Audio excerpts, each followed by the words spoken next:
A moving reminder of American sacrifice made its way to North Alabama. The Wall That Heals, a replica of the Vietnam Veterans Memorial, is spending the week at Athens State University. Our Logan Alexandra Russell was at the school when the wall arrived. The Wall That Heals is one of the most powerful tributes to our nation's heroes, and the Tennessee Valley rolled out the red carpet to welcome it today.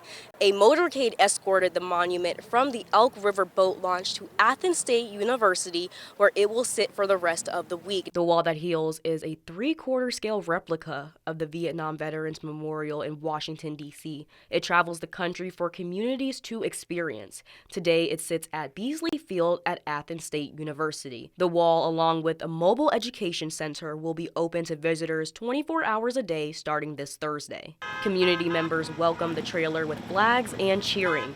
Athens Fire and Rescue also hung a flag over the street to greet the display and the motorcade, which consisted of motorcycles and a Jeep club. The traveling wall is a way for people to visit the memorial in a more intimate setting. Not many people can come visit Washington, D.C. to see the wall.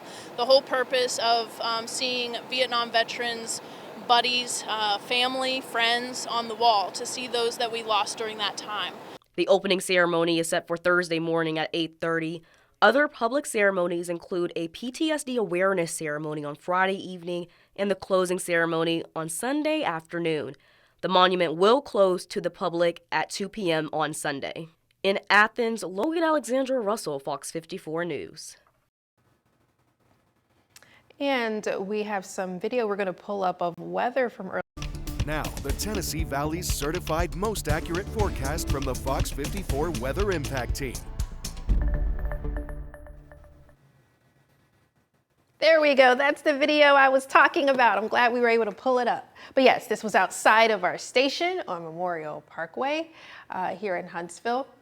And I do appreciate how beautiful and warm it was. It was a little bit warmer today than it was yesterday. You know, I had a thought because, you know, of course I drive down the Parkway every single day. And I had a thought, and this has probably been discussed and I'm late to the game.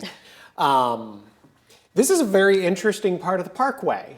Because if I go step out our front door, I can look at 3 different places to get a donut. Oh, wait. There's Krispy Kreme. Yes, ma'am. The other one is? There's Dunkin'. And the new one is? Shipley. Yes, yes. Which we tried and it was pretty good. You know, it's not bad. I remember there being a Shipley when I was in college in Starkville, but that was my random thought as I was driving down the Parkway today while it was 70 degrees and listening to Christmas music, that there are 3 donut shops within walking distance of where I'm standing right now. Wow, I tried Shipley's for the first time. I heard so much about it. Did I say it right? Yeah, you did. Yeah, they are pretty good. No, they do have a very good donut, and I am a sucker for a very good donut, which means in about a month or so, because there are 3 donut shops within walking distance of the exact spot that I'm standing in, my suits will probably no longer fit. It's time to see our first freeze across North Alabama, southern Middle Tennessee. If you look back at historical averages, typically that occurs late October or early November, mid-October up across southern Middle Tennessee and far northeast Alabama. But it hasn't happened yet, and that's okay. Some years it happens a little bit later, some years it happens a little bit earlier. But I do have our first freeze in the forecast. Not in the immediate future. We're going to be warm in the morning, Thursday, Friday, and then even as we head into Saturday, Sunday. But look at this. We go from a Sunday morning low of 50 degrees to a Monday morning low of 31 degrees. We're going to begin to see a series of cold fronts push their way on through the Tennessee Valley, and a couple of those cold fronts are going to do a couple of different things. They're both not going to have the exact same impact. For example, here comes cold front number 1. It'll move through the Tennessee Valley Friday afternoon, and then as we head into Friday evening. Now, this initial cold front is not really going to bring a change in sensible temperatures, but it is going to bring the opportunity for a little bit of rain. It's going to bring an increase in cloud cover and the opportunity for some showers and isolated thunderstorms across the Tennessee Valley. Then we head into Saturday afternoon and we're talking about cold front number 2. Cold front number 2 will be back off to the west, and on the backside of cold front number 2 is going to be a very different air mass. Cold front number 2 moves through Saturday evening into the overnight, and it's going to be quickly followed by an area of high pressure that's going to hang out over Texas and Oklahoma.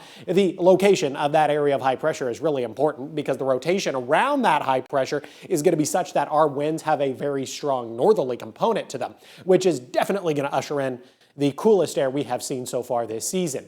But like I said, opportunity for rain comes with the first cold front that moves through on Friday. That rain might linger a little bit into Saturday morning. Otherwise, we're going to be dry through the forecast period Wednesday, Thursday, and then we're dry Sunday, Monday, and Tuesday of next week. That's okay. We're not really talking about much of a drought problem across the Tennessee Valley, which is a great place to be in here as we head into early November. Live look out over the Parkway, not a lot going on. Really nice clear sky. Temperatures on the warmer end of the spectrum. Many of us are sitting somewhere in the mid and upper 50s. We only drop about 10 more degrees. We've got to drop into the mid 40s as we head into the overnight, early into your Wednesday morning. Bit of a change of pace from what we've seen the last couple of mornings. 49 at 7, 53 by 8, 60 by 9, 65 degrees at 10 a.m. with plenty of sunshine. Above average tomorrow afternoon, got a high temperature right around 73. Would not be the least bit surprised if somebody sees 74 or 75. We stick with the 70s as we head into Thursday, Friday, and then even as we head into Saturday. Now, Sunday, things begin to go downhill a little bit. 60 degrees on Sunday, but then look what happens on Monday and Tuesday. We're going to start Monday right around 31. We're going to end Monday right around 45 degrees. Plenty of sunshine though, so I guess there's a plus side. We start Tuesday right around 30 degrees. We end Tuesday right around 50 degrees, but once again, plenty of sunshine. Thank you, Jordan. A brand new specialty adoption center opened in Madison today and is aimed at helping kids with all kinds of medical complications. The newest chapter of the Advocates for Children and Families, or the ACF, found their home in North Alabama. Program coordinator Jennifer Kelly tells us that medically complex adoption cases, formerly known as special needs, range widely from child to child. As a result, not everyone is ready to assume the responsibility. It's why Kelly says it's critical to have an agency set aside just for them. There are not a lot of agencies that are specially trained in how to handle these delicate cases. They don't have the expertise, oftentimes they don't have the resources, or they may not be able to assume the liability. We're keeping children from entering temporary situations like foster care, and we're keeping families from reaching a crisis point by stepping in when everybody feels capable of making a voluntary choice. All of us see a vulnerable baby and want to say yes, but we want to make sure that we're finding families that are truly prepared for the long haul. The center is located on Mission Street in Madison, just off of Huntsville-Browns Ferry Road. They'll start full operations as soon as they get their Alabama state license. What's going on in sports, Nick? The firing of Hugh Freeze still in our mind here in the state of Alabama. Coming up next, we are going to hear from an Auburn reporter with his ear to the ground. We talk about where Freeze may have gone wrong. Next.